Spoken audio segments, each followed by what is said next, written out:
Réveille ta foi. Je suis en train de voir, tu es en train de passer dans des combats que tu n'as pas la victoire sur cela. La Bible me dit ceci, le malheur qui t'a atteint là, ce n'est pas la fin de ton parcours. Alors il me dit ceci, l'Éternel va te délivrer de cet malheur. Même si Goliath a frappé l'une de tes parties, le Goliath qui a frappé l'une de tes parties est le vainqueur. Le combat ne s'arrête pas là. Parce qu'il y a un homme qui t'a appelé de ne pas être vainqueur contre tes ennemis. Malgré toutes tes difficultés, malgré tous tes combats, malgré tous tes problèmes, malgré la maladie. Cet homme-là, le jour de sa résurrection, le 3e jour, il t'a appelé non vainqueur, mais il t'a appelé plus que vainqueur par celui qui nous a aimés. Je te dis, va chez toi, sois dans la joie, sois dans la paix, et quand tu dors, ne pas peur. Même si l'ennemi de ta destinée se tient debout devant ta vie, devant ta famille, devant ton mariage, devant tes enfants, devant ton travail, devant tes études, devant tes projets, devant ta prophétie, devant ta promesse, devant tes projets, même au reste de toutes choses que tu fais, ne pas peur, car la Bible déclare, si Dieu est pour toi, qui sera contre toi? Il n'y a personne dans les cieux, dans l'espace, sur la terre, au fin fond de la terre, il n'y a personne au nom de Jésus-Christ.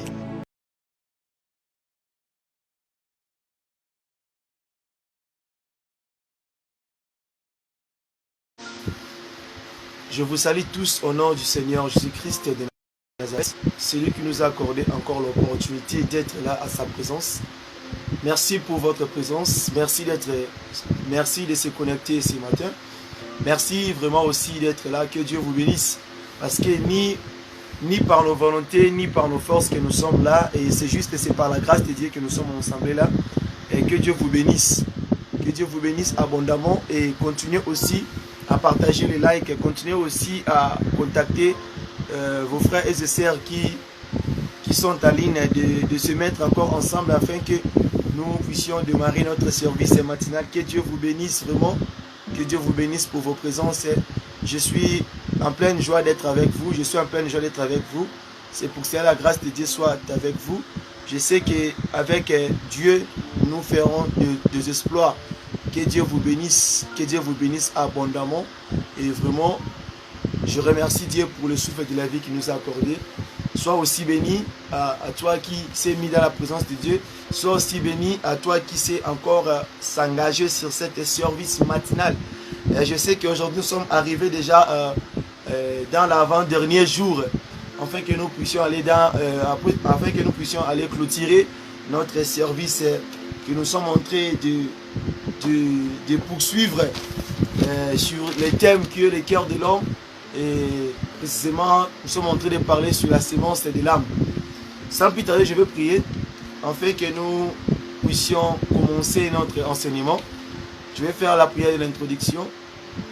Je prie au nom du Seigneur Jésus-Christ de Nazareth. Père de gloire, nous te disons merci pour ce moment, Seigneur, parce que tu es l'éternel Dieu, Seigneur. Le comparable Dieu, Seigneur, je vais ici, je vais shalom, Seigneur. Nous te disons merci pour ces magnifiques moments que tu nous as accordé d'être dans ta présence, Seigneur. Merci pour le souffle de la vie, merci pour la santé, merci Yahweh, merci pour ta protection, merci pour ta main puissante parmi nous, Seigneur. Parce que tu es le Dieu vivant, Seigneur. Parce que tu es le comparable Dieu, Seigneur. Nul est comme toi, Seigneur. Papa, nous t'élevons, Papa. Je lève mes mains pour te dire que tu es Dieu parmi nous, Seigneur. Quand je vois tes bienfaits à travers ton peuple, tu as pourvu dans le vie de plusieurs personnes, Seigneur. Tu as protégé les enfants, enfin les enfants abandonnés, Seigneur. Tu as veillé sur les femmes veuves, Seigneur. Oh, Seigneur, sois élevé, Seigneur. Sois élevé parce que tu es le comparable à Dieu, Seigneur. Je viens aussi prier et demander, Yahweh, que ta miséricorde, Seigneur, soit sur nous, Seigneur. Soit sur ton peuple, Seigneur.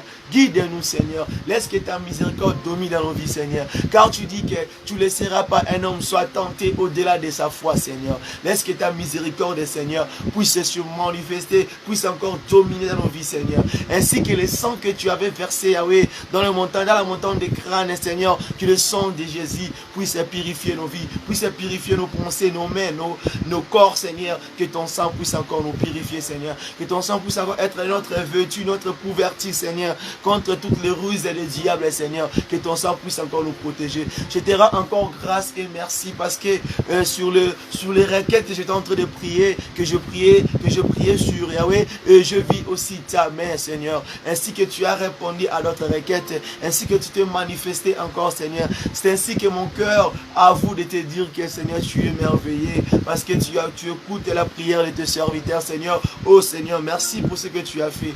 Merci pour la réussite que tu as accordée. La sœur Anne, Seigneur, il a fini ses études, Seigneur. Merci pour la réussite. Merci pour la réussite que tu as accordée, la sœur Anne, Seigneur. Merci parce que tu as écouté ma prière. Merci, Père de gloire, parce que tu es l'éternel Dieu. Merci, Jéhovah Nissi. Merci, El Shaddai. Merci, Adonai. Nous te disons simplement merci parce que tu es le roi des rois. Merci pour tes bienfaits dans la vie de maman Anastasie, précisément en Angola, Seigneur. Merci pour le signe, merci pour le prodige que tu as opéré dans la vie de maman Anastasie, Seigneur. Je te dis merci, je te dis merci parce que tu écoutes les requêtes de tes serviteurs, parce que tu écoutes la prière de tes serviteurs, Seigneur. Reçois l'honneur et la gloire, Sabaoth, Adonai, le Dieu créateur, le maître des temps et des circonstances. Je te dis merci parce que tu es Dieu, nul est comme toi. Seigneur, moi aussi je te dis merci parce que hier soir tu m'as protégé contre des brigands, contre des bandits, Seigneur. Si tu ne m'avais pas parlé, tu ne m'avais pas révélé, Seigneur, mais je devrais dit être exposé devant des bandits, devant des gens, devant des malfaiteurs, Seigneur. Oh Seigneur, tu m'as parlé, tu m'as dit, mon fils, il ne faut pas aller sur ces chemins, change le chemin. Je dis, papa, pourquoi? Je pars toujours et je retourne toujours et je fais toujours la route et sur ces chemins. C'est un chemin que je prends souvent pour aller chez moi, Seigneur. Mais tu m'as dit, non, pas aujourd'hui, change le chemin. J'ai dit, papa, montre-moi les signes. Oh Seigneur, tu m'avais montré les signes en pleine. Donc, dans la réalité comme ça, je le vis comme ça. Je vis comment que les gens se planifient pour qu'ils puissent me faire du mal, Seigneur.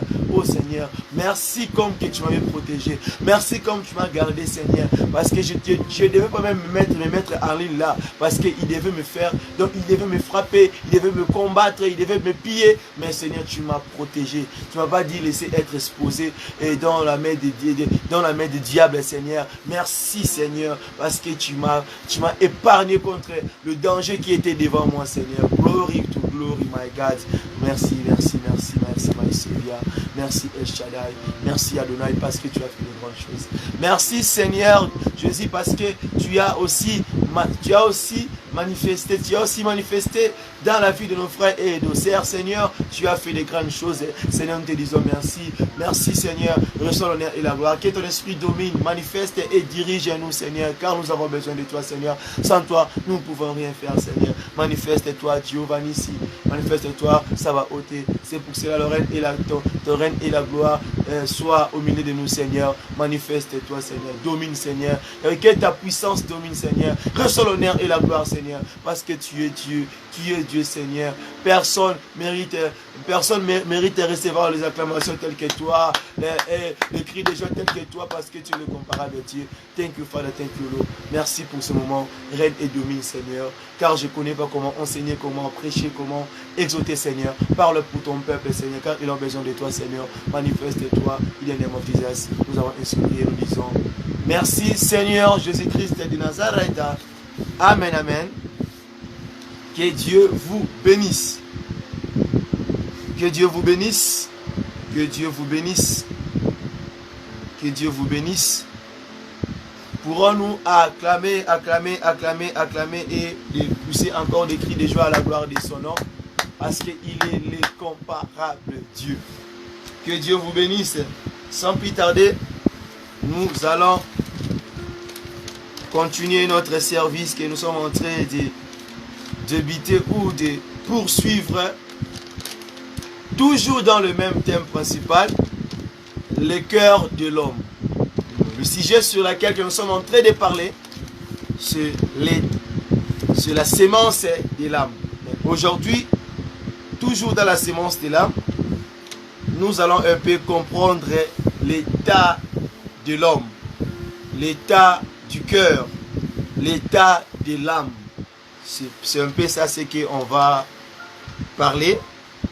Toujours dans le même passage, Marc chapitre 4, le verset 2 jusqu'à 20. Parce que hier j'avais dit que je m'arrête par là, car j'avais vu qu'il y a encore le temps pour mieux aussi parler d'autres choses. Et je ne vais pas parler plus vite. Je devais respecter aussi l'heure et le temps pour ne pas dire d'autres choses. Nous allons faire la lecture dans le livre de Jérémie, chapitre 17, le verset 7 au 10e verset.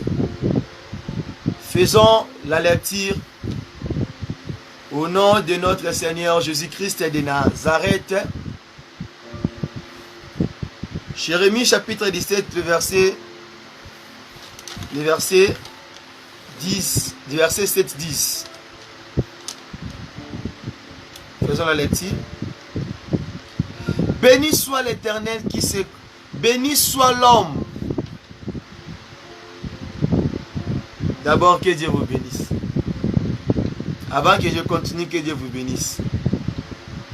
Parce que quand je voulais lire la parole de Dieu,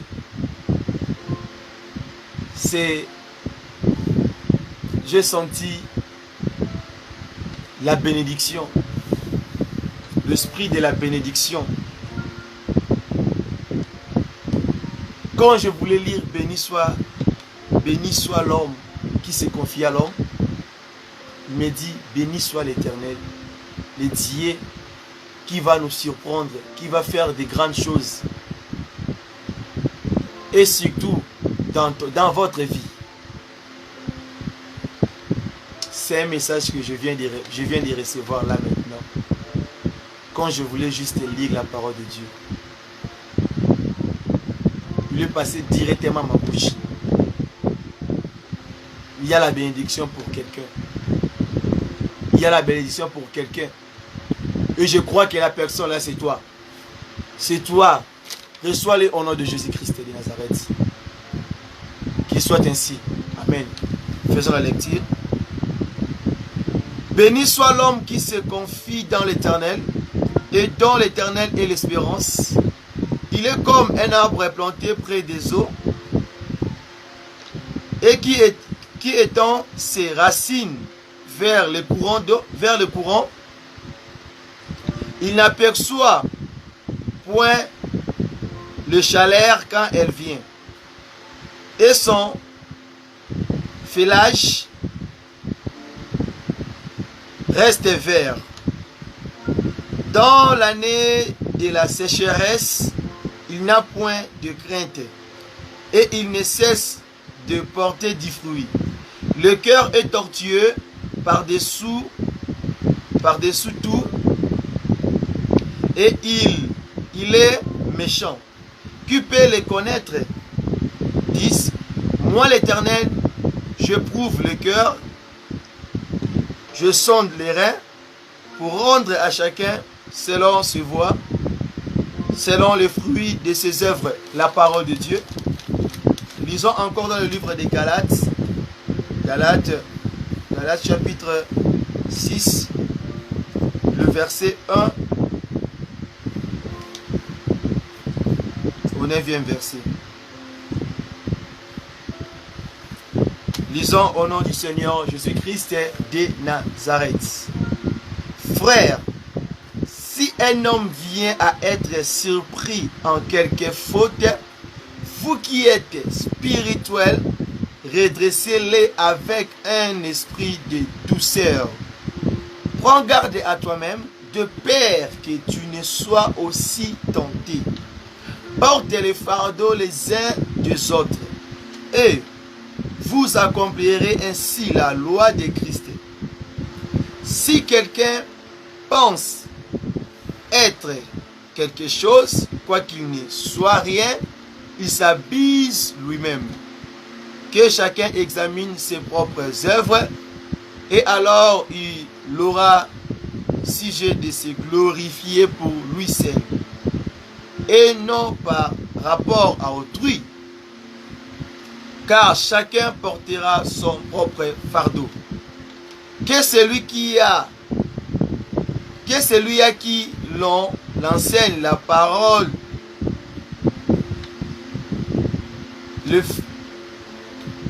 que celui à qui l'on enseigne la parole fasse part de tous ses biens à celui qui l'enseigne. Ne vous y trompez pas, on ne se manque pas de Dieu. Ce qu'un homme aura sémé, il le moissonnera aussi. Celui qui sème par sa chair moissonnera dans la chair la corruption, mais celui qui sème pour l'esprit moissonnera de l'esprit la vie éternelle. Ne nous lassons pas de faire le bien, car nous moissonnerons au temps convenable. Si nous ne nous relâchons pas la parole de Dieu, c'est la lecture de Dieu, acclamons, poussons des cris de joie à la gloire de son nom, parce qu'il est le comparable de Dieu, le roi du roi. Aujourd'hui, nous allons un peu aussi comprendre l'état de l'homme, l'état du cœur, l'état de l'âme, toujours sous forme de l'identité de l'homme ou des chrétiens. Parce qu'on avait bien compris hier sur la sémence que la sémence est aussi l'identité de l'homme, ou bien c'est aussi l'identité d'un chrétien. Alors qu'aujourd'hui nous allons un peu comprendre sur l'état de l'homme. L'état de l'homme ou l'état de l'âme ou l'état du cœur nous permet de nous bien connaître. Nous permet à nous bien connaître, de nous bien connaître comment que nous sommes en train de marcher, ou bien comment que nous sommes en train de conduire notre vie. Parce que nous-mêmes, nous ne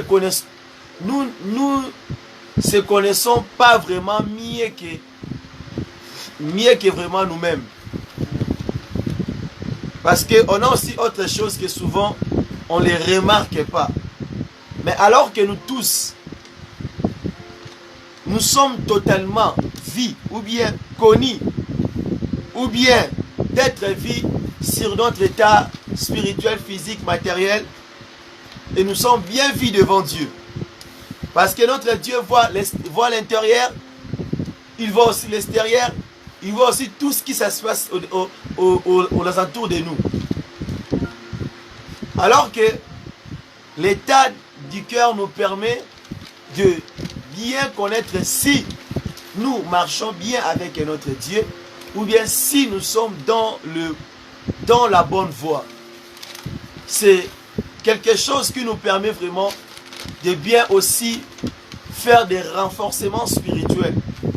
Tant qu'il y a des failles, tant qu'il y a des défauts, donc il faut se référer dans l'état de l'homme. Il faut aller faire l'état de l'homme. Il faut aller voir comment est mon état. Je suis dans quelle capacité? Je suis dans quel niveau? Est-ce que je suis déjà tombé? Est-ce que je suis pris dans la droiture? Est-ce que je suis pris la personne que je devais être? Ou bien j'ai déjà trébuché? Ou bien j'ai déjà abandonné? C'est un peu ça, si on peut comprendre cela. C'est ainsi qu'il faut lire dans le livre de Hébreux chapitre 4. Nous allons lire dans le livre de Hébreux chapitre 4, les versets 13. Nous allons un peu comprendre à quel point que nous sommes vus aux yeux de Dieu. À quel point que nous sommes sous son contrôle. et nous dépendons à lui. Parce que l'homme n'est pas le maître de sa souffle. Là, c'est le problème de Dieu du ciel. Lisons la parole de Dieu. Hébreux 4, 13. On lit au nom de Jésus-Christ de Nazareth. Nulle créature ne cache devant lui. Nulle créature ne cache devant lui. Toute chose, nulle créature, toute la création, ou bien toutes les créatures, ne peut jamais cacher devant lui. Mais tout est à nu, tout est à découverte, tout est à nu, tout est exposé aux yeux de Dieu. Tout est à découverte aux yeux de celui qui nous devons rendre compte. Alors que tout est à l'œil nu, tout est à découverte aux yeux de notre Seigneur Jésus-Christ. Parce que c'est lui qui est notre maître. Parce que c'est lui qui nous connaît mieux. Parce que nous sommes ses serviteurs. Nous sommes ses enfants. Nous dépendons qu'à lui seul. Amen. Nous allons comprendre l'état de l'homme. L'état de l'homme. Bien aimé, il y a autre chose que l'homme fasse. Il y a autre chose que l'homme commet. Il y a des actes, il y a des actions que nous les hommes, on ne peut pas arriver de voir cela. Et souvent, il y a des actes, il y a des choses qui se passent dans nos têtes, dans nos pensées, dans nos cœurs. Mais malgré tous ces problèmes-là qu'on peut avoir dans nos pensées, dans nos cœurs, et là, tu es en train de se convertir avec ton aspect intérieur. Intérieur plutôt. Mais sur ces points-là, si des gens qui sont aux environs de toi ne peuvent pas comprendre ce que tu es en train de penser, ce que tu es en train de voir. Mais Dieu, il connaît. Il connaît le début de tes pensées et la fin de tes pensées. C'est ainsi que l'apôtre Paul dit qu'il est en train de dire ce qu'il faut en secret. En secret, c'est là où personne ne peut te voir. En secret, c'est là où même ta femme peut te voir. Même ton mari peut te voir. Même tes parents peuvent te voir. Même ton père encadreur ne peut pas te voir. C'est là que nous parlons des choses qui concernent en secret. Bien aimé dans le Seigneur, il y a des choses qui se font. Il y a des choses qui se passent à l'intérieur de l'homme. Il y a des choses que l'homme commet dans les secrets. Dans toutes ces choses-là, vous allez voir que peut-être l'homme lui-même ne se rend pas compte de cela. Mais Dieu, il voit tout. Dieu, il connaît tout. C'est ainsi qu'il déclare que sa main n'a pas été trop courte pour sauver, ni son oreille trop dure pour entendre. Toi, tu peux parler. Toi, tu peux réclamer devant les gens. Mais celle Dieu connaît que c'est toi. Celle Dieu connaît que tu as raison et tu as tort. C'est celle Dieu qui connaît. Que tel que mon fils est là, tel que ma fille est là, il est en train de mentir. Il ne dit pas la vérité. Il est en train de blasphémer. C'est celle Dieu qui est le maître, qui est le juste des justes. Oh Yoshua Mashiach. Alors que nous tous, nous sommes des serviteurs. Même toi, infidèle. Même nous aussi, les hommes de Dieu. Nous sommes ses serviteurs. Même toi aussi, infidèle, tu es un serviteur. Parce que tu es au service de Dieu. Là, c'est quelque chose qui est d'abord en général pour nous tous.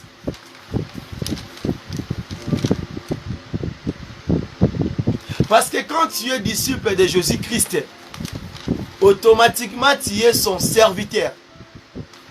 Parce que quand il dit allez partout dans le monde, faites toutes les nations mes disciples, c'est pour lui servir. C'est pour lui servir.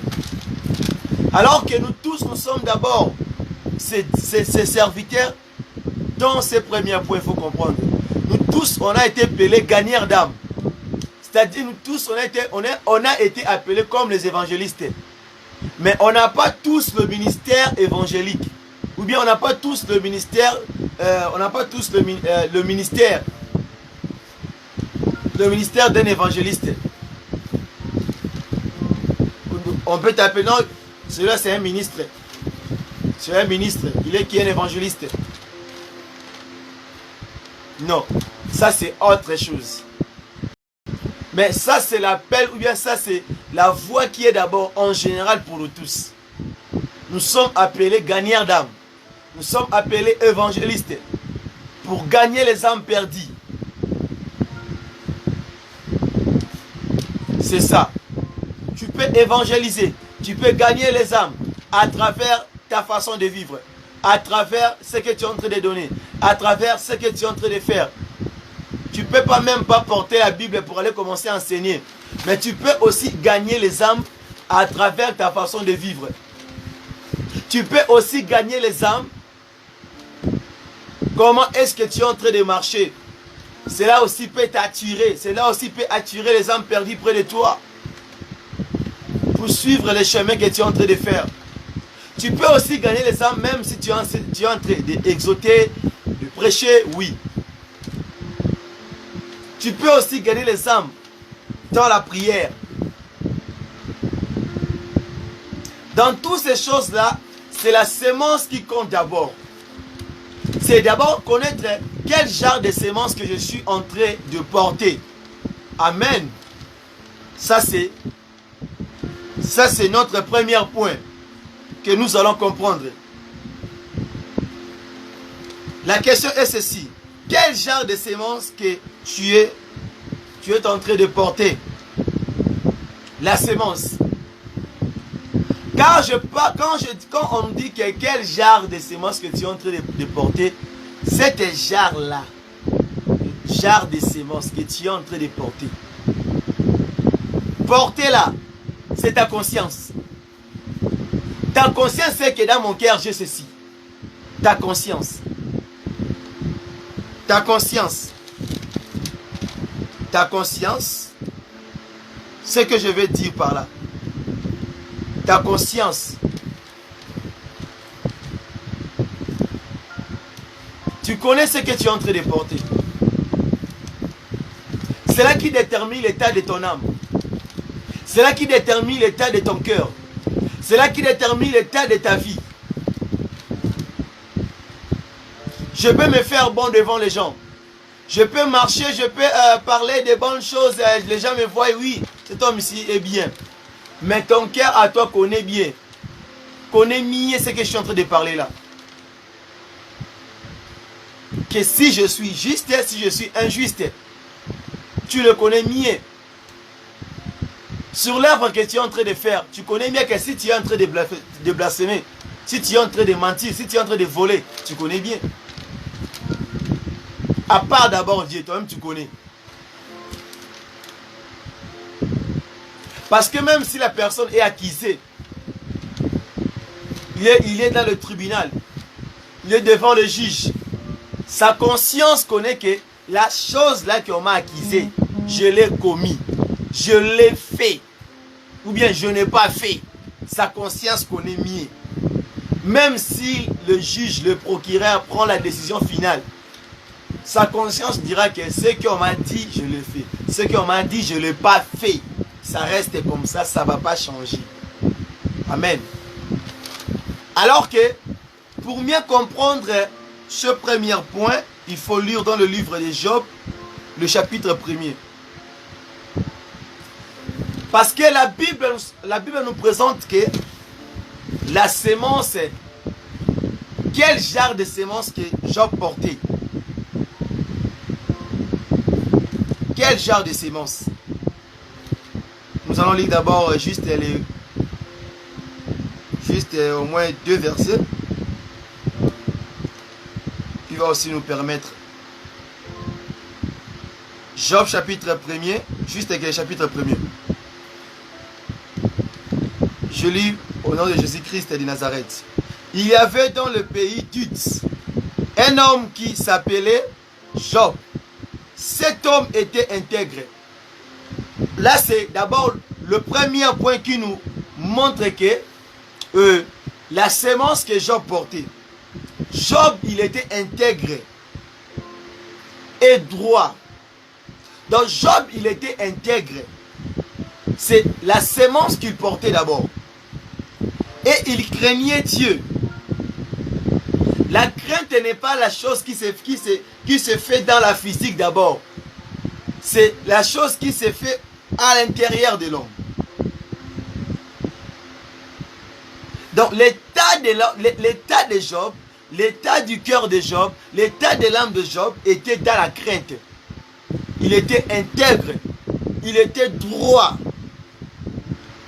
et s'est détourné du mal. Amen. Alors que nous tous là, tels que nous sommes, même moi, même que toi, nous se connaissons bien. Nous se connaissons bien, même si tu fais des gigas, on se connaît bien nous-mêmes. Que tel que je prie là, je suis en train de mentir. Tel que je prie là, je ne prie pas pour se converser avec Dieu. Mais je prie, je fais mes sentiments. Tel que je prêche là, je prêche pour gagner de l'argent. Je ne prêche pas pour gagner les âmes. Mais je prêche pour gagner plus les amens et gagner de l'argent. Tel que je prêche là, je prêche pour gagner les âmes, ainsi que même un ou deux païens se convertissent et que là aussi, je sais que il y aura une grande fête là. Tel que je suis en train d'enseigner, je le fais gratuitement. Je le fais par amour. Que Christ m'a appelé, que Christ m'a sauvé, que Christ m'a aimé. Amen. Donc, nos consciences connaissent mieux. Ta conscience, ma conscience, je connais ce que je fais. Tu connais ce que tu fais. Ta conscience. Il faut connaître la capacité de ton cœur. Il faut connaître la capacité de ton âme. Cela va te servir pour à ne pas aussi tomber dans les risques des diables. Faites l'effort, peuple de Dieu, beloved, de chercher et de comprendre comment est-ce que tu es en train de conduire et de diriger ton cœur. C'est le cœur qui aime, c'est le cœur qui haït, c'est le cœur qui accepte, c'est le cœur qui refuse. C'est le cœur qui fait aussi les choix.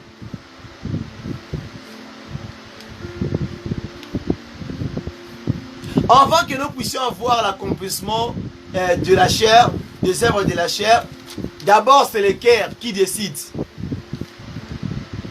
D'abord c'est le cœur qui met tout en marche. Si le cœur n'est pas, si le moteur n'est pas, la voiture ne peut pas marcher. La voiture ne peut pas, la voiture ne peut pas rouler. Alors que si le cœur n'est pas là, l'homme ne peut pas aussi marcher. La chair dépend du cœur, malgré sa tétitesse. C'est-à-dire ses envies. Quel genre de semences que tu es en train de porter? Hier, je parlais sur les 4 formes de semences. Alors, parmi ces 4-là, tu portes quel genre de semences? Il faut se référer. Marc chapitre 4, le verset 2, 20. Il faut se référer. Peuple de Dieu, quelle est la semence que tu es en train de porter? Quel genre de semence? Je te bien dit, tu es un gagnant d'âme. Je te bien dit, tu es serviteur. Qu'est-ce qui prouve, qu'est-ce qui montre que tu es un serviteur de Dieu? Quel genre de semence que tu es en train de porter? Parce que la semence qui va te faire attirer les gens. La semence qui va aussi donner ton identité. La semence qui compte dans la première position. Il y a autre chose que tu le fais, les hommes ne te voient pas. Les hommes n'ont pas la capacité d'arriver, de connaître ce que tu es en train de faire. Sauf que Dieu qui est là dans les cieux. Hébreux 4, 13. C'est ainsi que la parole nous dit que ne vous conformez pas au siècle présent. C'est pas pour rien. Parce que si tu veux être comme l'autre, si tu veux faire les choses comme l'autre, sache-le bien qu'il y a un maître qui te voit. Il va te payer selon l'œuvre que tu es en train de faire. C'est ainsi que dans le livre de Jérémie chapitre 17, le verset 7 à 10, il dit: béni soit l'homme qui se confie dans l'Éternel. Donc béni soit l'homme qui se confie à l'Éternel. C'est-à-dire que béni soit le cœur qui est dans l'Éternel. Béni soit le cœur, béni soit l'âme qui s'est donnée à l'Éternel. Parce qu'on dit dans l'Éternel. Est-ce que ton cœur est dans l'Éternel? Ton âme est dans Christ. Parce que si ton âme est dans Christ, tu dois porter la sémence de Dieu. Si ton âme est dans Christ, tu dois marcher dans la sémence de Dieu. Où est ton âme? Et à quel point est l'état de ton âme? Parce que la Bible déclare que le cœur de l'homme est toujours tortué. Le cœur de l'homme est toujours tortué.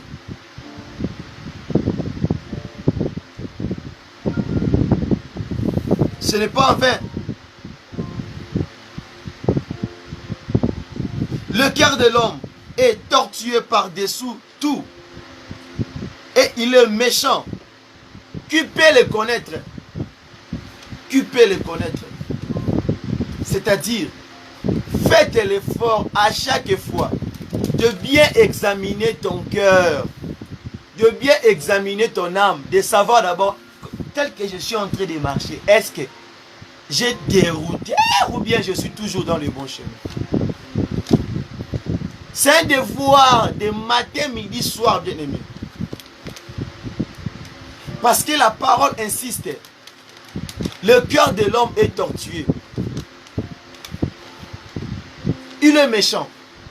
Qui peut le connaître? Donc, il n'y a personne qui peut le connaître, ce terme. Ton cœur là, il n'y a personne qui peut le connaître.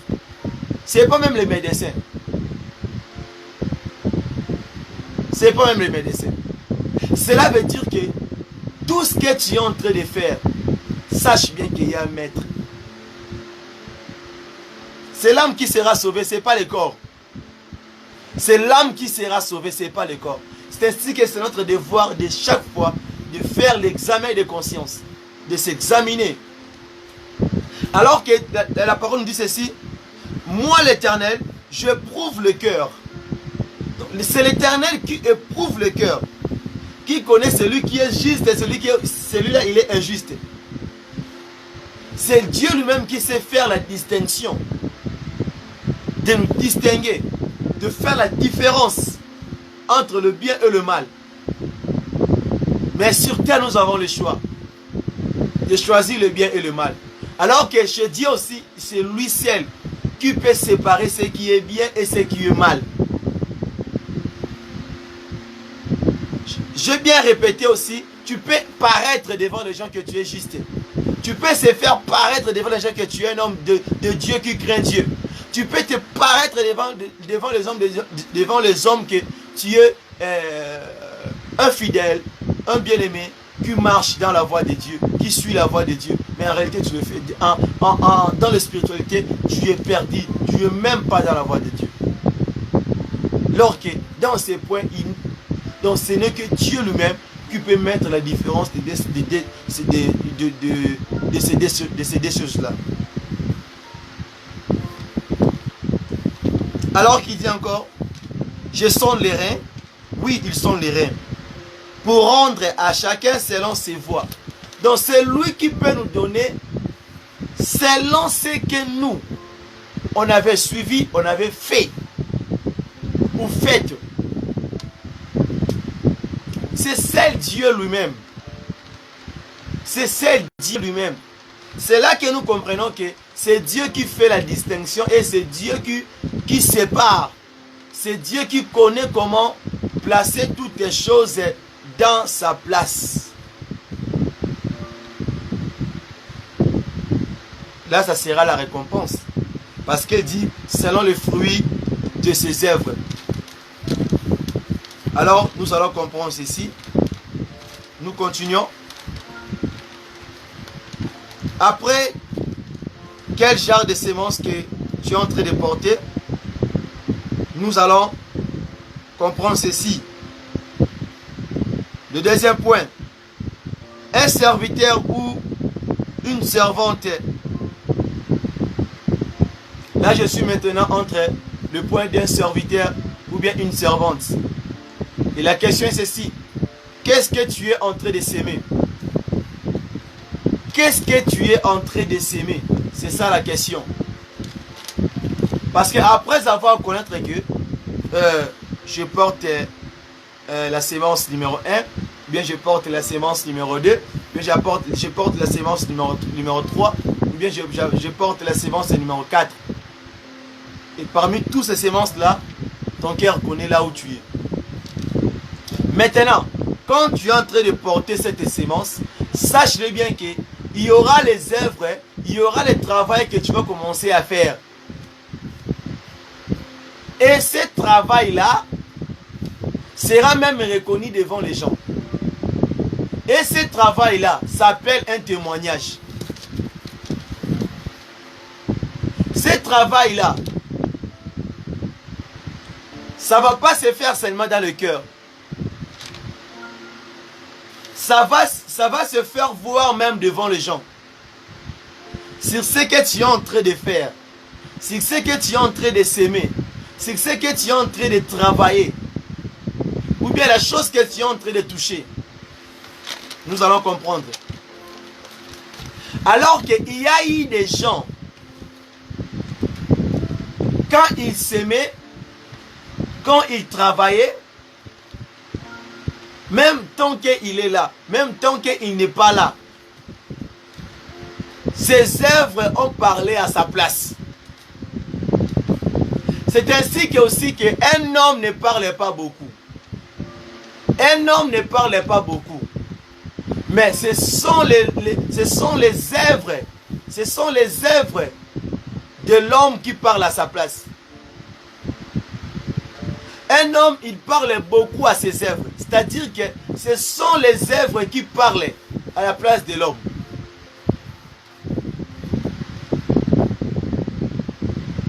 Tes œuvres vont parler à ta place. Je vais le faire comprendre. Alors, si nous voyons dans le livre de Ruth, chapitre 2, bien aimé, c'est que Ruth, il était en train de s'aimer. C'est que Ruth, il était en train de s'aimer sur la vie de la maman Naomi. Ruth l'a fait. Ruth travaillait. Ruth bossait. Mais lui, c'est qu'il le fait en famille. Mais lorsqu'il y avait les gens qui voyaient cela, il y avait les gens qui voyaient ses œuvres. Mais à un moment donné, ces gens viennent pour lui dire que on connaît tout ce que tu avais fait. On connaît comment tu as gardé notre sœur. Comment tu l'as traité. Là, les gens parlent de son travail. Les gens parlent de ses œuvres. Parce que même un homme, surtout nous les techniciens, nous sommes payés par rapport à notre travail. Par rapport à la grandeur ou bien à la dimension de notre travail. Même si les gens qui font aussi notre travail là, toute personne est payée par rapport au titre ou bien par rapport au niveau de son travail. C'est un peu ça. Même aussi à l'école, l'enfant, avant qu'il puisse d'abord, ou bien élève, étudiant, si il veut voir ses pourcentages, il veut voir les bons résultats, d'abord ses œuvres, d'abord son travail doit être bien. D'abord, il doit travailler. Et quand il travaille, il y a même les gens qui sont tout près de lui, ses collègues, vont lui dire que tu es intelligent. Même le professeur ou le messie lui dira que cet enfant, il bosse, il travaille vraiment. Cela veut dire, ce que tu es en train de s'aimer, tu vas les reconnaître d'abord, avant que tu puisses aller d'abord dans les récoltes, dans la récolte plutôt. Tu vas d'abord le voir, ou bien tu vas l'écouter, ou bien tu vas aussi le voir dans les témoignages. Alors que les témoignages, c'est ce que les gens parlent de toi. C'est ce que les gens disent de toi. Alors que moi, je sais une chose. Quel que soit le témoignage est mauvais ou bien il est bon, sache-le bien. Ce qui est juste reste toujours juste. Cela veut dire, si tu as toujours, si tu fais toujours, si tu sèmes toujours les bonnes œuvres, même si les gens disent le mal, même si les gens témoignent le mal contre toi, à la fin de toutes ces choses-là, c'est toujours les mêmes gens qui viennent te dire que ma sœur, mon frère, tu avais raison. Tu n'es pas la personne sur laquelle on est en train de penser. Amen. C'est-à-dire que, cher bien-aimé, il faut connaître ceci. Il faut savoir ceci. Que tel que nous sommes là, tel que nous sommes en train de marcher, en train de vivre sur cette terre, l'homme, il vit ou bien il dépend de sa témoignage.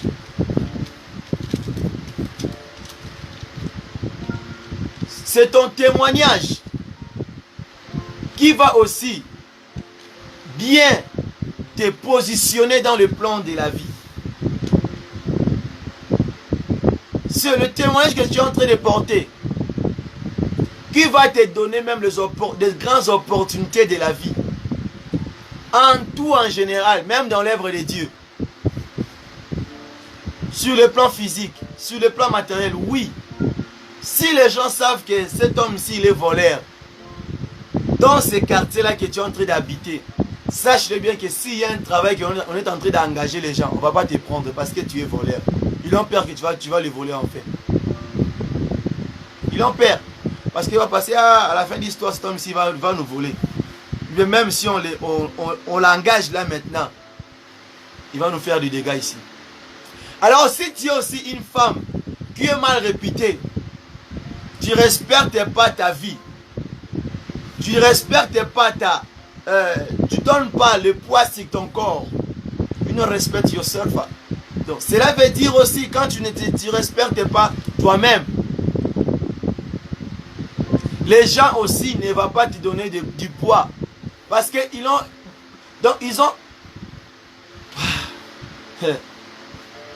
Parce que j'ai déjà vu un homme, il fait du mal.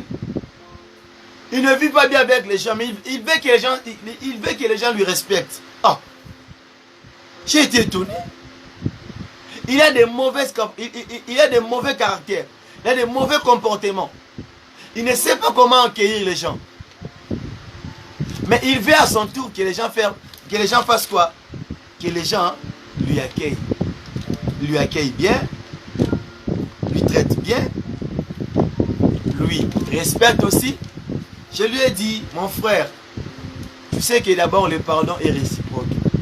Même aussi le respect. Je de même. Quand tu ne respectes pas l'autre, il ne va pas aussi te respecter. Hein, mon frère?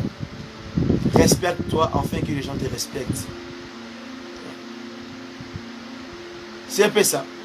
Alors que sur les semences, et sur la semence que l'homme sème, on voit que c'est le témoignage. Ruth avait gagné sa vie à cause du témoignage. Alors que ce que tu sèmes, c'est ta réputation. Ce que tu sèmes, c'est ta vie. Ce que tu sèmes, c'est ta personnalité. Ce que tu sèmes aussi, c'est ton identité. Tes caractères. Surtout les caractères. Surtout les caractères, les comportements. Bieva. C'est ça qui compte. C'est ça qui compte d'abord dans la vie de l'homme. Ruth avait gagné sa vie à cause du témoignage. Ce qu'elle faisait, lui savait que c'était entre elle avec sa belle-mère. Lorsqu'il y avait des gens qui voyaient. Bien aimé, ce que tu sèmes, ne pense pas que personne te voit. Il y a du monde qui te voit. Et il connaît que tu n'es pas juste. Et il connaît que tu es juste.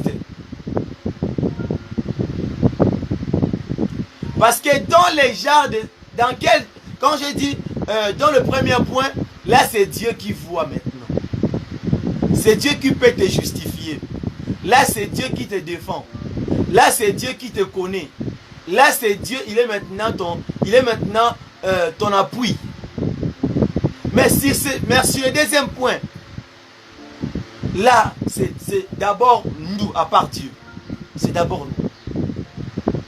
C'est là où tu es en train de vivre avec les gens, dans la vie, et dans la société, même aussi un homme de Dieu.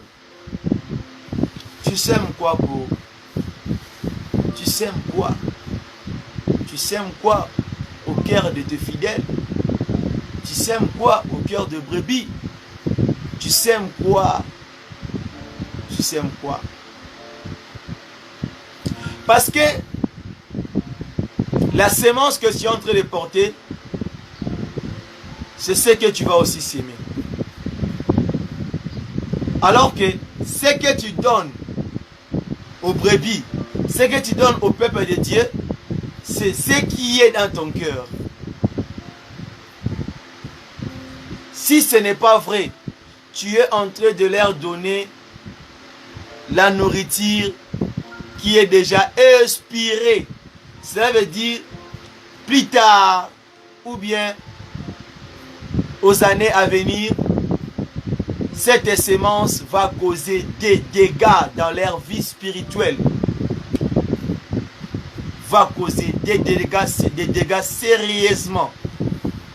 Je suis aussi sérieux quand je parle de cela.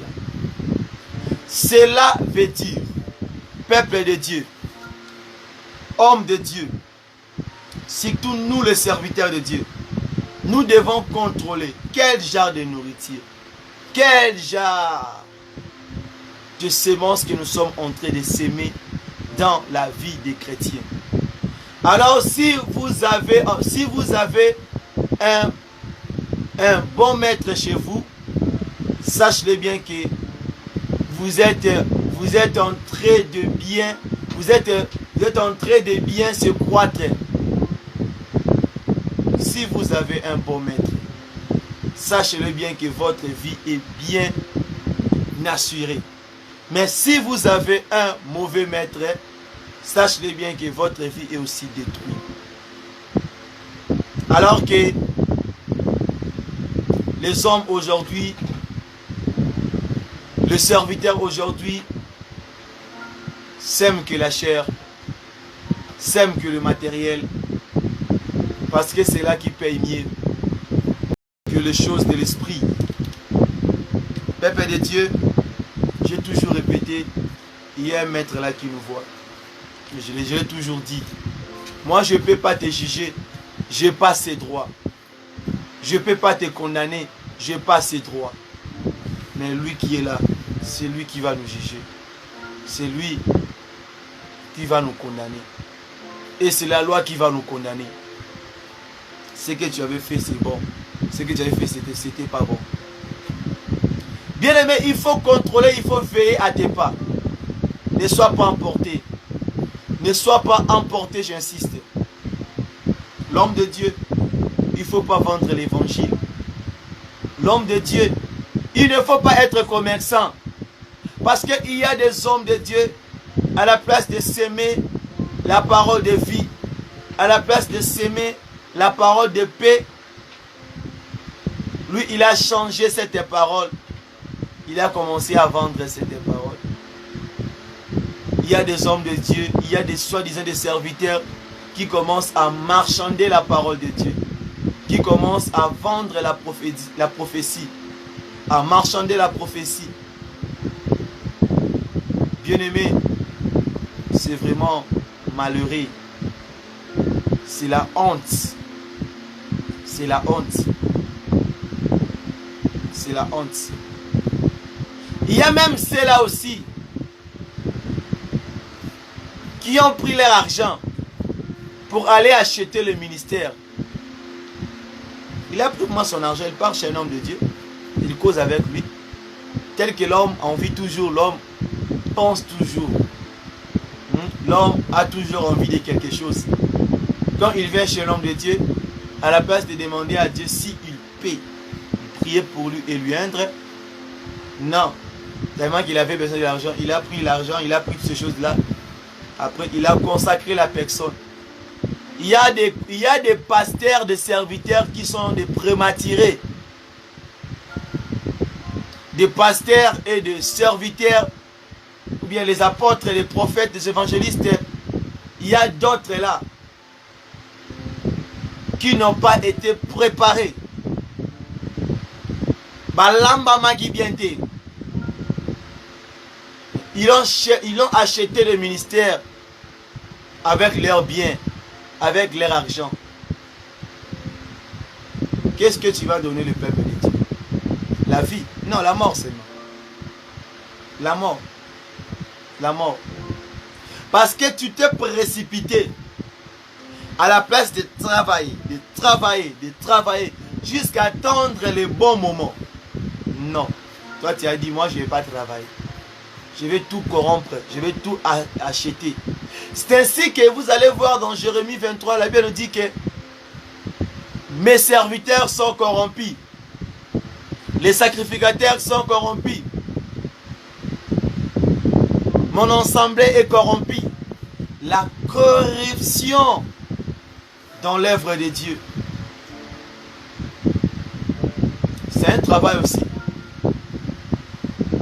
La corruption, c'est un travail. Mais c'est un travail de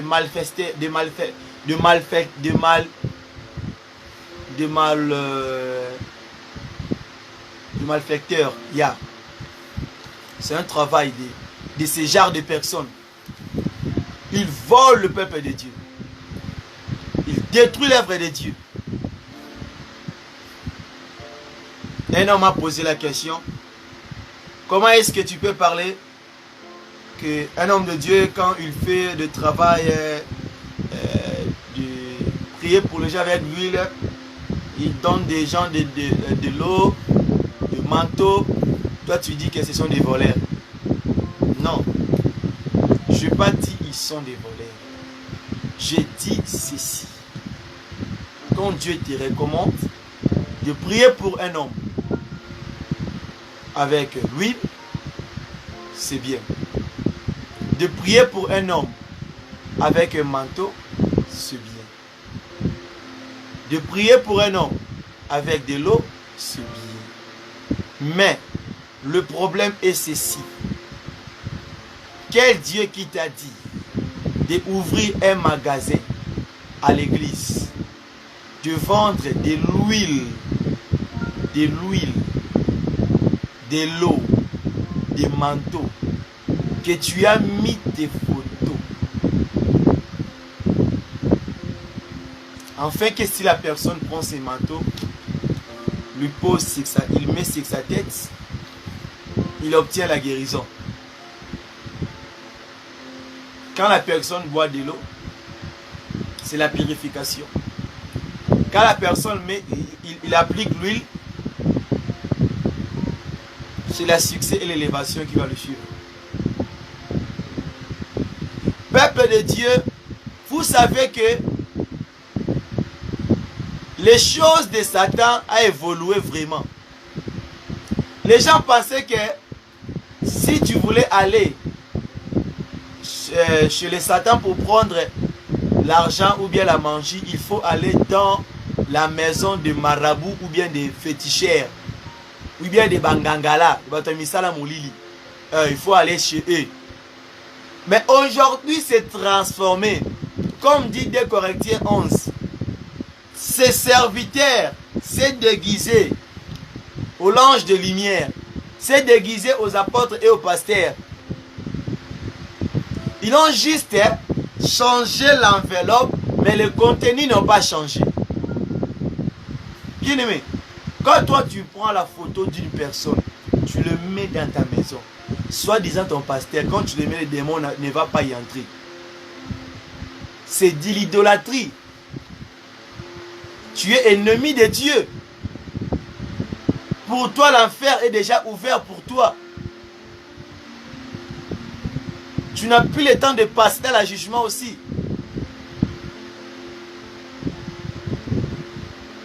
Tu n'as plus le temps aussi d'être jugé.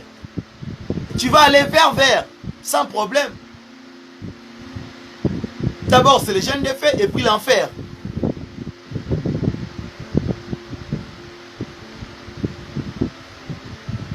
D'abord, c'est le séjour des morts, le jeûne des faits et puis l'enfer. C'est ça. Parce que le jeûne des faits, c'est ça l'enfer. Parce qu'il n'était pas écrit. Le Saint-Esprit qui nous a été donné chaque jour, matin, midi, soir, pas de l'huile, pas de l'eau, pas de manteau, hein? De pratiques que vous, ce genre de personnes que vous les faites jour et nuit. Il est écrit où? Ce qu'il faut faire jour et nuit, c'est ce que les hommes ont abandonné. C'est ce que les serviteurs ont abandonné. Donc l'homme fait toujours le contraire de ce que Dieu avait dit. L'huile, de l'eau, le manteau ne va pas t'amener dans le royaume des cieux. C'est l'état de ton âme. C'est l'état de ton âme.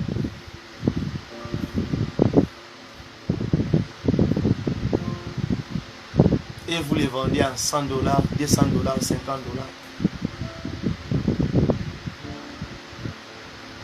Oui, c'est normal. Parce que le ministère que tu avais reçu, tu étais allé chez... Là, tu connais, hein? Pour acheter cela. Oui, c'est normal. Moi, je te comprends. Parce que quand un commerçant achète ses marchandises, ne va pas l'offrir aux gens gratuitement. Non. Il va les vendre avec bénéfice. Comme que toi, tu étais allé acheter la consécration, le ministère, pour qu'on te voie. C'est aussi normal. C'est aussi normal que toi aussi à ton tour, tu as le droit de vendre la prophétie. Tu as le droit de marchander. De l'huile, de l'eau, des manteaux, mettre tes photos parce que c'est tes marchandises à toi, c'est pas à Jésus-Christ. C'est pour lui, il a raison. Je t'encourage parce que tu as raison. Parce que ce sont tes marchandises, tu l'as acheté par... ce sont tes propres moyens que tu as fournis pour prendre ce que tu es en train de chercher. Et quand tu l'as pris, tu vas aussi le vendre avec bénéfice. C'est pour ça que tu as droit de vendre l'huile, de vendre des manteaux, de vendre de l'eau. Même les écharpes que tu as mis ta puissance à l'intérieur. Jesus Lord. Le monde. Où va le monde? Où va le monde? Le peuple de Dieu. Le peuple de Dieu. Je sais qu'il y a ceux-là qui incitent. Il y a ceux-là qui n'a même pas envie de continuer de suivre cette vidéo. De suivre cet audio même.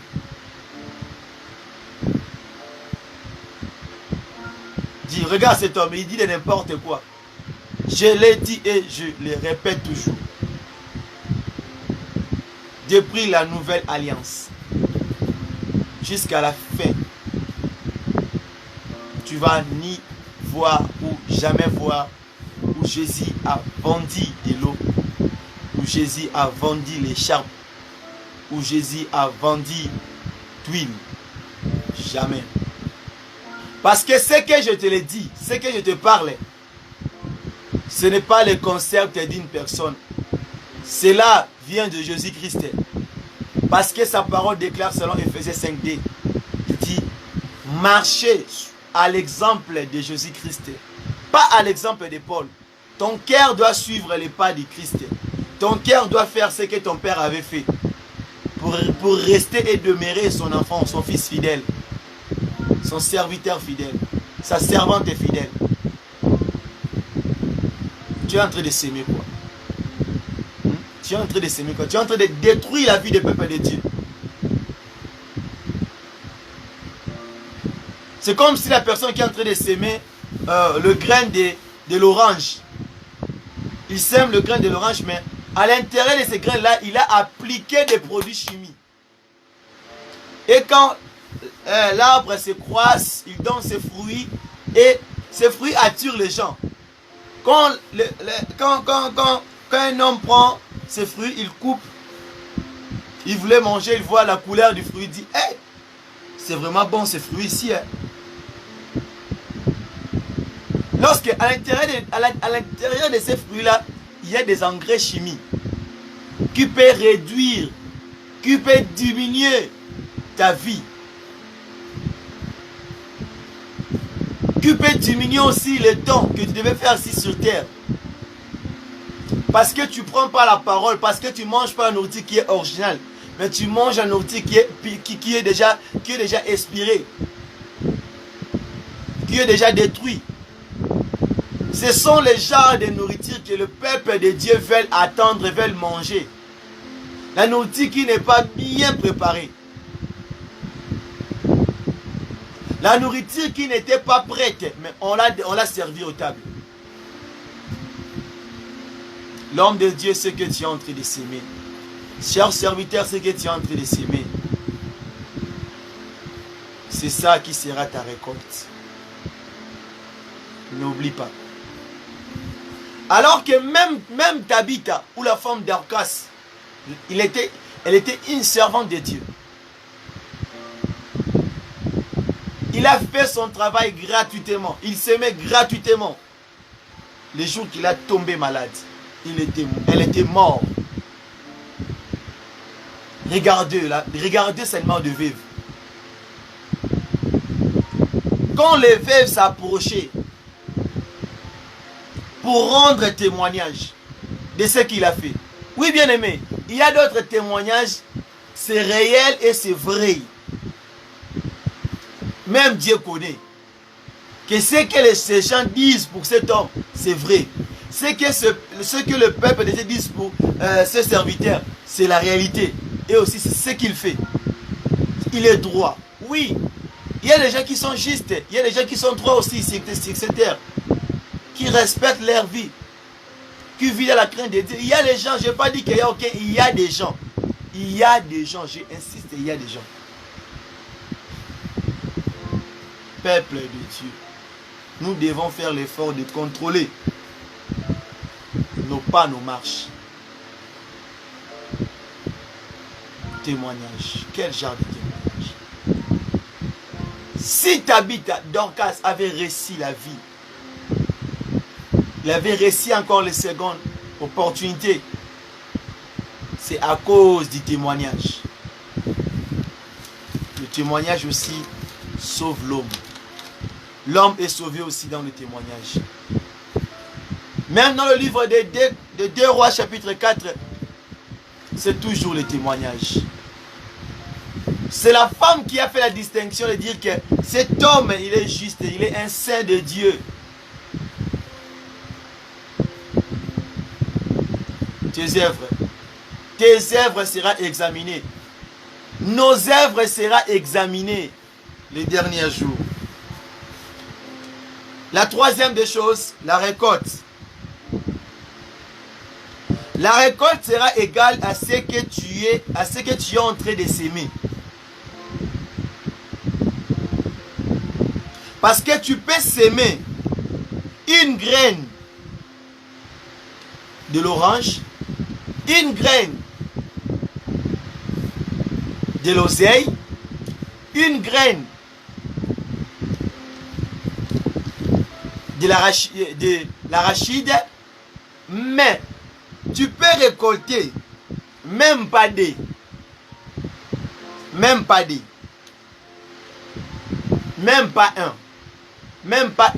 même pas trois, mais tu peux récolter plus que ce que tu avais sémé. Cela veut dire le châtiment est plus fort que le travail que tu avais fait. Cela veut dire la bénédiction est plus grande que ce que tu avais sémé. Waouh! Je pensais que tu allais acclamer pour la gloire de Jésus. Donc, ce que Dieu va te payer, ça sera plus grand que ce que tu avais sémé. Maintenant, regardons.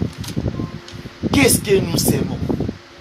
Parce que à la fin d'histoire, on va te payer.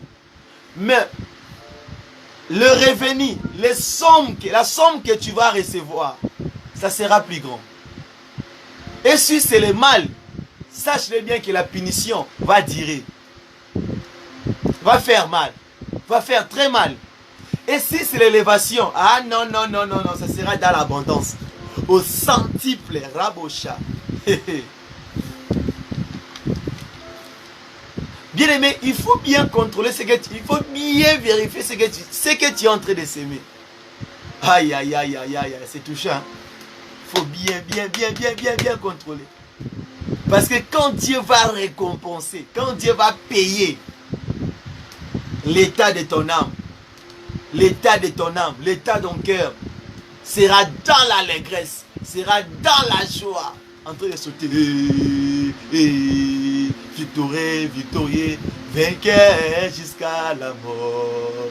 Vainqueur jusqu'à la mort. Tu vas chanter, tu vas sauter comme on dit. Je suis dans la joie, une joie immense. Je suis dans l'émotion, car Yahweh m'a libéré. Mon papa est fidèle, il ne m'a abandonné à jamais. Je n'ai plus rien à craindre, car Yahweh m'a libéré. Tu vas chanter ces chansons-là les jours-là. Donc, en pleine forme, en pleine joie, je suis dans la joie. Je suis dans la joie, oui. Parce que quand Dieu paye sur ce que tu avais sémé, si c'est bien, la joie sera débordable. L'élévation sera débordable. Ta coupe sera débordée. La vase sera débordée. Ton élévation sera débordée. Ta succès sera débordé. L'abondance. Bien-aimé, contrôle, vérifie. Ce n'est pas encore trop tard. Il y a encore les moments. Il y a encore le temps.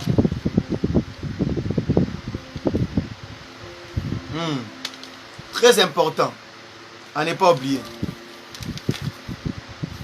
Il y a encore temps. Parce que sa parole déclare ceci. Sa parole nous dit ceci. Ainsi que nous devons toujours racheter les temps, car les jours sont mauvais. Il est encore temps. Il faut te racheter. Quand tu écoutes ceci, il ne faut pas te condamner, mais il faut te racheter. On se rachète dans la parole de Dieu. Parce que c'est Dieu qui est le temps. Amen. Alléluia. Que Dieu vous bénisse. Alors que, là aussi, pour la récolte, vous allez l'appuyer dans le livre de 2 Rois chapitre 5, le verset 20 à 27. Même aussi dans le livre des Galates 6, 7 qu'on avait lu dès le début. Vous allez voir que Gézaï, il était payé selon la sémence, selon ce qu'il avait sémé et il avait récolté. Alors que la Bible dit dans le livre de Galates, on ne se manque pas de Dieu. Ce que l'on aura sémé, c'est ce qu'il va récolter. C'est ça. C'est ça. C'est pour cela insiste dans le livre de Galates que celui qui enseigne, celui qui fait l'œuvre de Dieu, continue à faire cela. Parce que tu seras payé de la sorte que tu es en train de faire l'œuvre de Dieu. Alors que aussi même toi infidèle, le chrétien aussi, vous devez comprendre ceci. Parce que souvent les chrétiens, ce sont toujours les chrétiens qui se manquent de leurs frères et sœurs. Quand son frère ou bien sa sœur, il se retrouve dans un problème, il est tombé, il a trébuché, ça sera d'abord lui la première personne qui va aller proposer, qui va aller parler de mal sur elle, qui va aller diminuer sa vie, qui va dire de n'importe quoi sur sa vie. Mais alors qu'elle nous dit ceci dans le livre de Galates chapitre 6, le verset 1 à 10 nous dit, quand tu vois ton frère ou bien ta sœur, elle est tombée, cherche à lui faire quoi? À lui ramener. Cherche de lui approcher.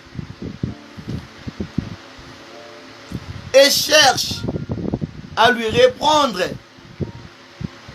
Cherche à lui fortifier. Parce que quand on te parle là, on te parle comme un homme spirituel. Quand tu vois quelqu'un qui est dans la faute, il ne faut pas, bien aimer, surtout les chrétiens. Les chrétiens d'aujourd'hui, la majorité ont une mauvaise mentalité qui règne. Quand il voit son frère dans le problème, à la place de lui aider, il va chercher même à mettre fin de sa vie. Il va aller propager. Donc son aide, c'est détruire sa vie. Son aide, c'est parler du mal. Son aide, c'est dire de n'importe quoi. À la place de lui aider. Oui, il était ton frère dans la foi. Quand il est tombé, il faut aller chercher encore de lui fortifier, mais avec l'attention. Avec aussi des limites. Parce que si tu pars seulement comme ça, tu peux aussi tomber dans le même trou. Parce qu'il dit, frère, si un homme vient à être surpris en quelque faute, vous qui êtes spirituel, toi qui es dans le spirituel, redressez-les avec un esprit de douceur. Ne le faites pas, ne lui redresse pas, parce que quand je dis qu'elle va lui conseiller, il ne faut pas le faire dans les balabala, dans les rues, dans les quartiers, dans le marché, ou bien dans un lieu public comme ça, pour que les gens voient que oui, cet homme-ci vraiment il est sage, il est intelligent, regarde comme il reproche son frère. Non, je prends-le, amène dans un endroit que vous serez que vous dites. Reprends-les, redresse-les, parle-lui avec douceur, montre-lui encore la valeur qu'il a, la personne qu'il est. Tu es en train de lui adoucir. C'est pas que toi tu n'es pas un chrétien, tu n'es pas un homme de Dieu. Parce que ton frère c'est mère, il a trébuché. Non, les chrétiens, nous ne sommes pas les juges. Nous ne sommes pas des procureurs. Nous ne sommes pas là pour condamner nos frères et sœurs. Abandonnons cette œuvre-là. Abandonnons ce travail-là. Quand ton frère il a fait quelque chose, il faut le reprendre.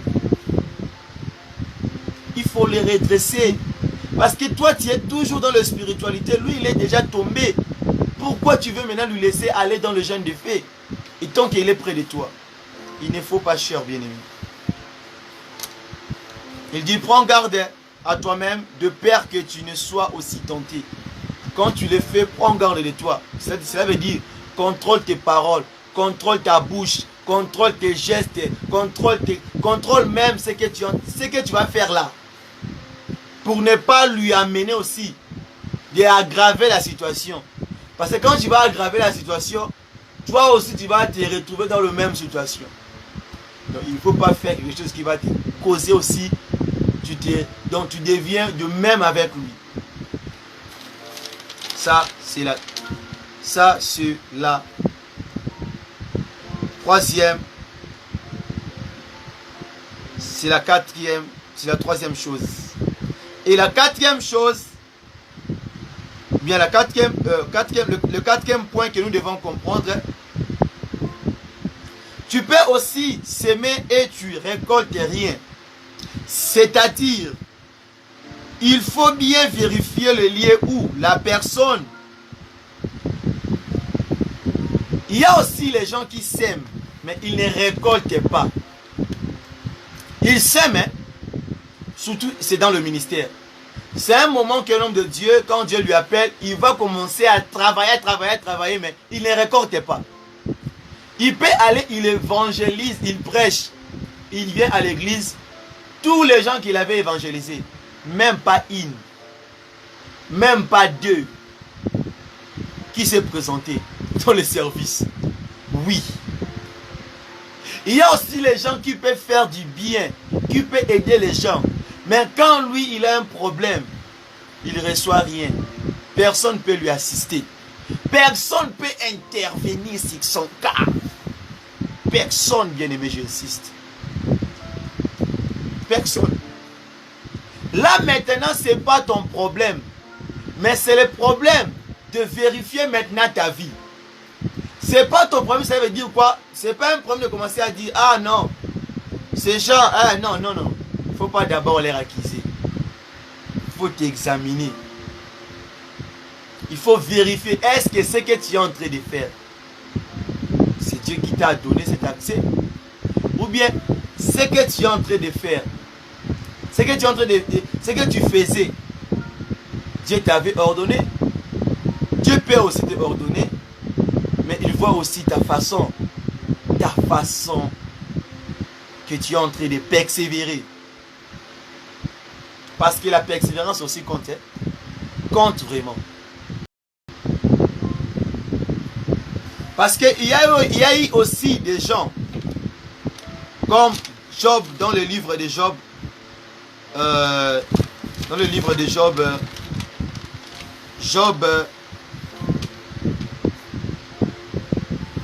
dans le livre de Job, nous allons d'abord, laissez-moi d'abord chercher cette écriture. Dans le livre de Job,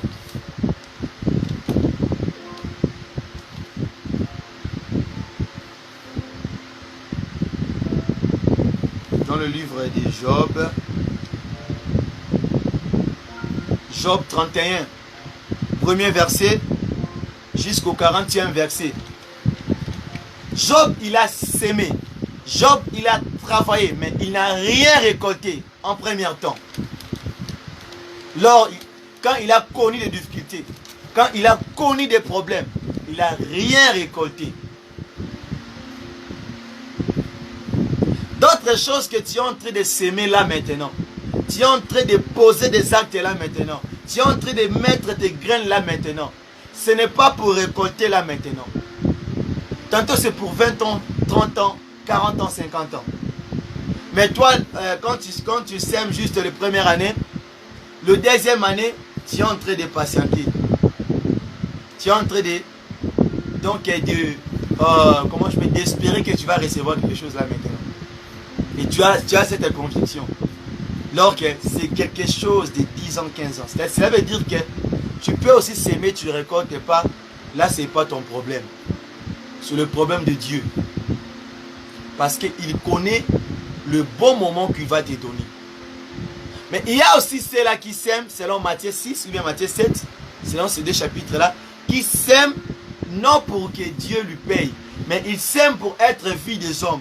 Alors que quand l'homme sème comme ça, il va aussi récolter ce qu'il avait sémé. Et il n'aura pas de revenus. Il y aura toujours les mal. Parce qu'il avait sémé dans l'orgueil, dans l'arrogance. Il faut être prudent sur ce point ici. Surtout nous les serviteurs, il y a ces chemins, il y a aussi ces mois qui viennent dans le ministère. Tu as travaillé, à la fin de l'histoire, tu n'as rien vu. Comme si tu n'as rien fait. Oui, ça arrive. Même dans le travail, ça existe aussi. Tu peux travailler, on te dit qu'à la fin du mois, tu peux apprendre ton travail, on te dit que 7 mois, il n'y aura pas de l'argent. Donc, il n'y aura pas de paiement. Et jusqu'à ce que tu as fini ton travail, on ne t'a rien donné. Oui, c'est aussi la même chose dans la vie spirituelle. Ce sont des choses qui arrivent. Et tant que chrétien, il faut toujours s'attendre dans des choses pareilles. Peuple de Dieu, il faut être prudent. Il faut être vigilant. Il faut avoir le moment de bien examiner ton état spirituel, l'état de ton âme. Quand tu vois autre chose qui ne marche pas, tu sèmes comme si tu sèmes pas, tu pries comme si tu pries pas, tu prêches comme si tu prêches pas, tu enseignes comme si tu enseignes pas, tu chantes comme si tu chantes pas. Toute œuvre que tu es en train de faire, que tu vois que ça ne donne pas ce fruit, d'abord, il ne faut pas d'abord condamner, mais il faut examiner. Parce que tantôt ce n'est pas encore le bon moment que tu dois récolter. Tantôt c'est juste les moments que la graine puisse se décomposer. C'est juste ces moments-là d'abord. Il ne faut pas, j'insiste. Il faut examiner toutes les choses avant de faire, avant d'y agir contrairement. La cinquième des choses, et quand tu vois que tu es sur le point que tu es déjà tombé, ou bien tu vois que tu es déjà rétrogradé, et que tu vois que tu as déjà coupé la connexion entre toi et le Saint-Esprit, ou bien tu es déjà par terre, ou bien tu n'as plus la force de marcher, et quand tu regardes l'état de ton, tu vois que non, moi vraiment c'est que le frère a enseigné, je me sens que je suis perdu, je suis plus dans le bon chemin. Alors que je vais t'appuyer à te disant, car la Bible dit ceci, il n'est pas encore trop tard. Il dit, tu peux reprendre, tu peux te repentir. Le verset, je le parle toujours à chaque fois à la fin de mes prédications. Apocalypse chapitre 2, le verset 5. Tu peux le reprendre. Il y a encore le temps parce que tu vis. Tu n'es pas encore mort. Il n'est pas encore trop tard. Parce que tu vis. Il n'est pas encore trop tard. Rachetez le temps car les jours sont mauvais. Il n'est pas encore trop tard. Je t'encourage, chers bien-aimés, frères et sœurs, hommes, serviteurs, servantes, toi qui es déjà rétrogradé, tu as déjà trébuché, il n'est pas encore trop tard. Nous se soutenons.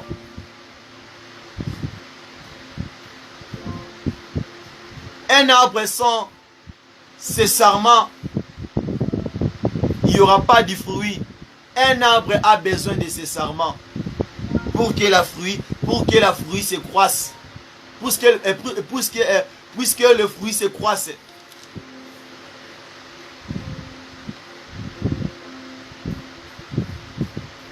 La main a besoin des doigts. Lui-même ne peut pas s'en servir lui seul. Ça, c'est toi. Ne peut pas s'en servir lui seul. Il a besoin de lui. Il a besoin de lui. Il a besoin de lui. Il a besoin de lui. Toutes cinq là font partie du même corps. Alors que s'il y a l'absence de l'autre, il y aura la déséquilibration. Donc toi aussi, si tu n'es pas là, si tu n'es pas connecté avec le Saint-Esprit, tu vas donner aussi le déséquilibre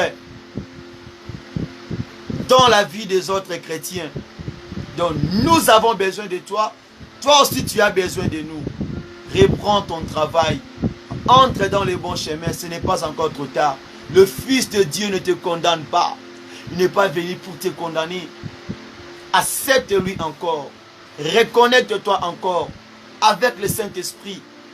Alors bien-aimé, il y a des choses que je te dirai là maintenant qui va t'aider de bien recommencer encore la nouvelle vie avec Jésus-Christ. Et que tu sois encore reconnecté avec le Saint-Esprit. Et que ton cœur soit encore, ton âme soit encore le lieu, le temple du Saint-Esprit. Voici les choses qui vont te permettre de bien recommencer ta vie avec Christ. La première des choses, c'est chercher Christ avec la sincérité. La sincérité de l'âme, la sincérité du cœur. Jacques chapitre 5, le verset 16. Quand tu le fais, tu ne seras pas déçu. Parce que la parole déclare, la prière de juste a de l'efficacité. Alors que la deuxième des choses, c'est de créer la paix à l'intérieur de toi. Cherche à créer la paix. Cherche de fabriquer la paix. On n'achète pas la paix, mais on crée la paix. Hébreux chapitre 12, verset 14. La paix, on la cherche. Tu dois aller créer là où tu es. Pour bien réussir, de te reconnecter encore, il faut créer d'abord la paix en toi, là où tu vis. La troisième des choses, apprendre à être content de l'état où tu te trouves. Apprendre à accepter d'abord la défaite. Apprendre à accepter d'abord que tu es rétrogradé. Apprendre à accepter d'abord de recommencer tout à zéro avec Jésus-Christ. Apprendre d'être content de ce que Dieu t'a donné. Quel que soit les temps, quels que soient les moments, tu finiras par d'être reconnecté par le Saint-Esprit. D'être branché en lui. Philippiens chapitre 4, le verset 11. Lis ces versets, ça va te fortifier. Ne envie pas. Ne envie pas l'autre. Contente-toi de ce que Dieu t'a donné. Tu verras, tu vas réussir de te reconnecter encore avec le Saint-Esprit encore. Et la quatrième des choses, ne donne pas l'accès à une personne de te limiter, de te désespérer, de te décourager, de te montrer que tu es moins que tous les autres, de te montrer que tu es inutile, que tu n'as pas de la force, tu n'as pas de valeur, tu ne peux pas y arriver, tu n'as pas assez de force.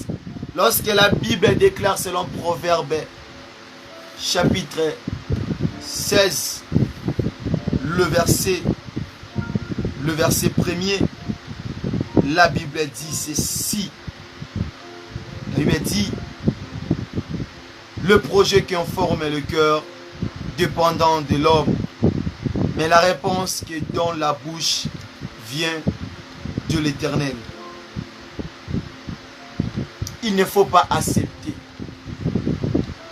Même si les hommes disent, même si les gens te contredisent, même si les gens te méprisent, même si les gens te disent que tu ne peux plus, car tu étais déjà rétrogradé, tu es déjà tombé. Il ne faut pas accepter cela. Il faut croire qu'il y a encore l'opportunité pour ceux-là qui se répandent de leur faute. Parce que la réponse viendra de Dieu. C'est lui qui va mettre fin sur tout. Alors, la cinquième des choses qui va te reconnecter avec le Saint-Esprit pour bien recommencer ta nouvelle vie avec Jésus-Christ, c'est aussi de garder, de rester dans la joie. Dans la joie. La joie, c'est simplement, c'est ton caractère, c'est votre caractère à toi. C'est le caractère que tu as. Quand tu te reconnectes avec le Saint-Esprit, quand tu veux recommencer ta vie, quand tu veux t'abandonner en Christ, il faut appliquer la joie. La joie attirera des bonnes choses en toi. La joie attire la bénédiction. La joie attire la beauté. La joie chasse l'avertissement du pot. La joie chasse les mauvaises pensées. La joie chasse la méprisante. La joie attire de bons fruits. La joie, c'est l'évangile. La joie annonce aussi de bonnes choses à son avenir. La joie aussi met la lumière sur ton chemin. Psaume chapitre 97, le verset 11.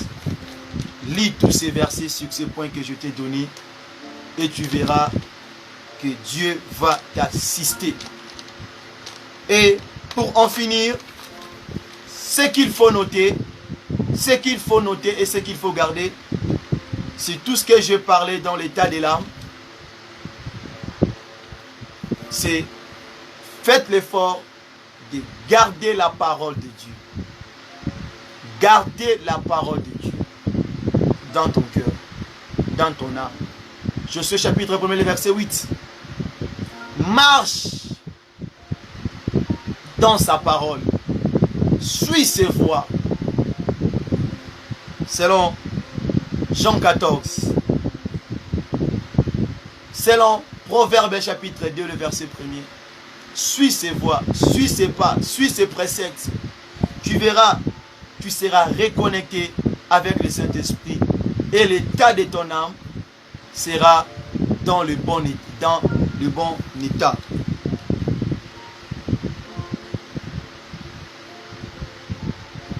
Alors aussi, garde la promesse, la prophétie, la promesse de Dieu sur ta vie.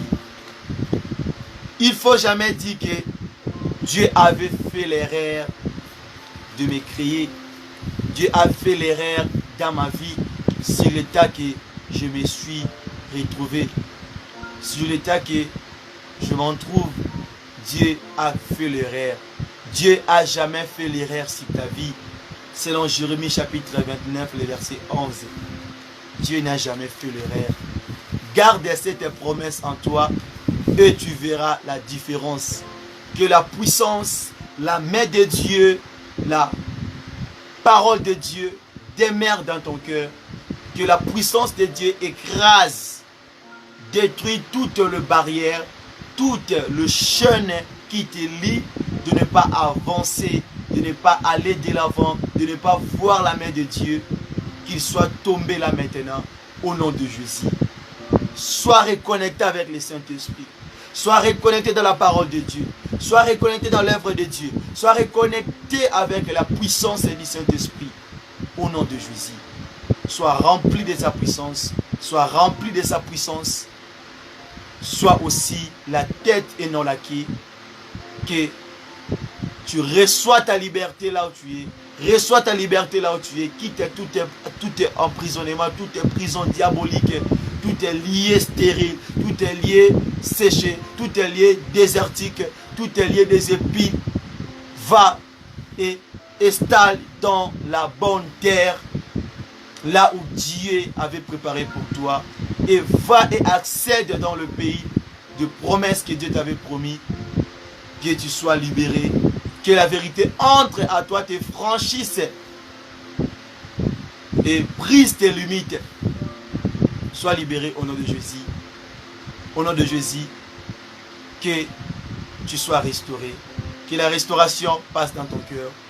Que la restauration et la délivrance s'effacent là maintenant. Au nom de Jésus, nous avons ainsi prié, nous disons, merci Seigneur Jésus-Christ. Alléluia. Amen, amen. Que Dieu vous bénisse. Nous sommes arrivés à la fin de notre service. Si vous avez vos requêtes, vous avez besoin de la prière, tout est écrit là sur la fiche. Et contactez et appelez. Même si vous avez besoin de faire quelque chose, d'aider cette œuvre, tout est écrit là. Contactez et ou bien appelez ou bien écrit. Envoyez vos messages. C'est votre humble serviteur, le frère Paul Bouakassa, un simple missionnaire en Christ, qui était dans le service de Dieu, qui était comme votre orateur là maintenant. À nous revoir demain pour clôturer notre service qu'on avait débuté, le service de 15 jours. Je sais que Dieu paye vraiment, il va aussi vous payer selon l'œuvre que vous êtes en train de faire. Que Dieu vous bénisse, que Dieu vous bénisse, que Dieu vous bénisse. Bye bye.